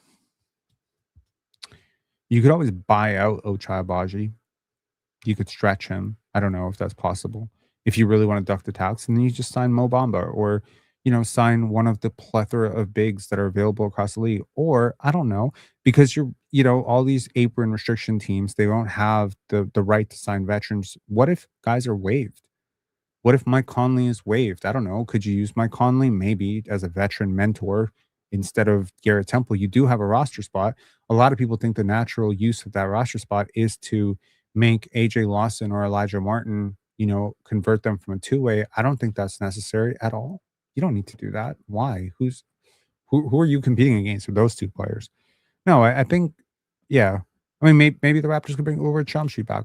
I mean, maybe his health thing clears up. I would love Ulrich back. I really like Ulrich. That was probably, what sounds crazy? This is the depressing, fact about being a Raptor fan. If I had to rank the Raptors, my favorite Raptors moves over the last few years, Ulrich is top 5. Trading $1 million to get that 57th overall pick for Ulrich ranks up there pretty high, because I was really high on Ulrich like 4 months ago. Love him. So Super Faded saying, are we trading RJ? It looks like it, my friend. It looks like it. It definitely looks like it. It feels like the Raptors and RJ have been in communication for the last 5 months trying to work out a trade. Obviously, he has played himself into a really good spot. I do think that something that isn't talked about enough is how much it matters that a player plays themselves into the next spot, right? Like, you want to play yourself into your next role. You want to show teams what you can do. I think so many players approach this shift from the wrong mentality standpoint, which is to say, they come into a situation and say, well, if I'm going to get traded anyway, I'm just going to play like shit. Maybe that's why Ochai Agbaji is shooting 18% from 3. But honestly, like, RJ's taking the right and professional approach to this, because the team that trades for him ultimately is trading for the player that they're watching every single night play for the Raptors. And maybe right now, RJ is still maintaining some hope that a team will see him as a part of the future or a part of the core. Maybe Chicago would see him as a part of the future or part of the core if the Raptors swap RJ Barrett for Kobe White. Maybe that's something, RJ kind of, plugs in a little bit better into that very, very guard heavy, lineup. He would actually look great in Chicago. Matas, RJ, Josh Giddey. Damn, that'd be great. You got long wings everywhere. It'd be cool, man. Bubba HHTC said, shout outs to RJ for being professional, unlike cough cough Ja Morant. Ja Morant is another nail or another shoe that must drop at some point, and maybe the Toronto Raptors are thinking about Ja Morant right now, because Darko does have a pre-existing relationship with Ja Morant. I would really, really call about Santi Aldama right now. And Santi, I would offer a first-round pick for. He's on a pretty reasonable contract. He's really young. Santi, I would look at it. If the Raptors could, like, here's my dream, okay? Santi plus Day'Ron plus Kyrie. This would be my dream. These 3 would be amazing. I think it would be amazing. And Malik. Okay, this is just a wish list, right? I just want everybody. All right, I'll talk to y'all later. Good luck to Bobby Webster. I will do a live if a trade breaks at any point. But right now, I got to work on some pen dance stuff. Thank you so much again to everyone who tuned in, and also to Alt Rock, Red Salute, and Fiendstar for the super chats. I appreciate you guys. Thank you. Bye-bye.